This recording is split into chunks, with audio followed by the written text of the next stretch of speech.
របៀបប្រើប្រាស់ឆ្នាំងបាយ brand Toshiba លេខកូដទីថ្មី2025មកអញ្ចឹងនៅពេលដែលយើងដោតដោយដំបូងគឺវានឹងលោតចេញបែបនេះខ្ញុំនឹងបញ្ជាក់ពីមុខងារនៅក្នុងការប្រើប្រាស់ជូនបងអញ្ចឹងសម្រាប់ប៊ូតុង menu នេះគឺជាប៊ូតុងសម្រាប់ជ្រើសរើសទៅនឹងមុខងារនៅក្នុងការចម្អិនរបស់យើងអញ្ចឹងយើងចុច menu មួយដំបូងវាលោតចូលពាក្យថា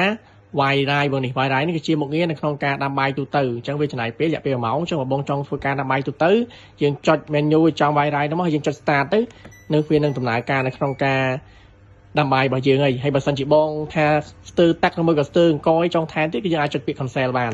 នេះ cancel ទៅយើងធ្វើការបើកឆ្នាំងរបស់យើងមកថែមទឹកថែមអង្គទៀតទៅហើយបងធ្វើការចុច start វិញនេះវានឹងដំណើរការនៅក្នុងការចម្អិនបាយយើងបន្តទៀតដែរហើយចំពោះនេះ quick cook គឺជាមុខងារនៅក្នុងការចម្អិនលឿនអញ្ចឹងវាចំណាយពេលត្រឹមតែ30នាទីទេបងនៅក្នុងការចម្អិនបាយរបស់យើងអញ្ចឹងបងចង់ធ្វើការដាំបាយលឿនគឺប្រើទៅលើមុខងារ quick cook នេះចុចឲ្យចង់ quick cook មកហើយចុច start ទៅវានឹងដំណើរការនៅក្នុងការដាំបាយលឿនរបស់យើងហើយយើងចូលនេះមកដល់បន្តទៀតគឺ brown rice បងនេះប្រភេទ brown rice នេះគឺយើងធ្វើការដាំទៅលើប្រភេទអង្គសម្រូបអញ្ចឹងបងចង់ដាំប្រភេទអង្គសម្រូបគឺយើងចុច menu ចង់ brown rice មកហើយយើងចុច start ទៅវានឹងដំណើរការទៅរយៈពេលវាគឺ1ម៉ោង10នាទីបងហើយយើងបន្តទៀតគឺ crispy rice ប្រភេទ crispy rice នេះគឺជាមុខងារនៅក្នុងការដាំបាយរបៀបថាធ្វើឲ្យអង្គរបស់យើងស្រួយបន្តមកទៀតគឺ sticky rice ប្រភេទ sticky rice នេះគឺជាមុខងារនៅក្នុងការដាំប្រភេទអង្គតំណើបរបស់យើងគឺយើងប្រើទៅលើ sticky rice ហើយបន្តមកទៀតអានេះគឺមិចរាយនេះគឺជាមុខងារនៅក្នុងការចម្អិនបាយឆាហ្នឹងគឺយើងចម្អិនទៅមុខងារមិចរាយហ្នឹងហើយបងចង់ប្រើសេរីចំទៅហ្នឹងចុច start វេទនាការបងហើយបន្តមកទៀត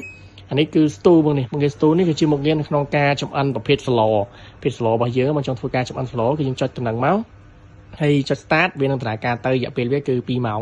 2ម៉ោងបងហើយយើងចុច menu បន្តទៀតនេះគឺ steam steam នេះគឺជាមុខងារនៅក្នុងការប្រភេទចំដៅប្រភេទចំហុយហ្នឹងគឺមុខងារ steam នេះបងនេះអញ្ចឹងបងចង់ប្រើចុច start វានឹងដំណើរការនៅក្នុងការចំហុយជាមួយនឹងការកម្ដៅមុខហូបរបស់យើងហ្នឹងហើយបន្តទៀតគឺ porridge នេះគឺជាមុខងារនៅក្នុងការបបរបងអញ្ចឹងបងចង់ធ្វើការបបរធ្វើអីគឺយើងស្រែចង់ porridge ហ្នឹងមកហើយចុច start វានឹងដំណើរការទៅរយៈពេលគឺ1ម៉ោង30នាទីបន្តទៀតគឺ soup ហើយនឹងកងជ្រីបងនេះបងចង់ធ្វើការចម្អិន soup ឬមួយក៏ចង់ធ្វើការស្ងោរបងទាអីផ្សេងៗហ្នឹងគឺយើងប្រើទៅលើមុខងារហ្នឹងណាចាំបងចង់ប្រើចុចចំទៅហ្នឹងមកចុច start វានឹងដំណើរការទៅហើយចង់មកដល់មុខងារចុងក្រោយនេះគឺជាមុខងារ cake ចឹងមុខងារ cake នេះគឺជាមុខងារនៅក្នុងការធ្វើនំបងចង់ប្រភេទធ្វើនំធ្វើអីហ្នឹងគឺយើងចុចទៅលើមុខងារហ្នឹងណាស្រែចំទៅហ្នឹងមកចុច start វានឹងដំណើរការនៅក្នុងការចម្អិនរបស់យើងហើយនេះគឺជារបៀបប្រើឆ្នាំងបាយ Toshiba នេះគឺលេខកូដថ្មី2025ចឹងបើសិនជាបងមានចម្ងល់អីគឺអាចតាក់ទងមកសួរបានបងខមមិនសួរឬមួយក៏តាក់ទងមកតាមរយៈលេខទូរស័ព្ទហាងចាំសក់អ៊ីនធឺណិតបានណាអរគុណច្រើនបង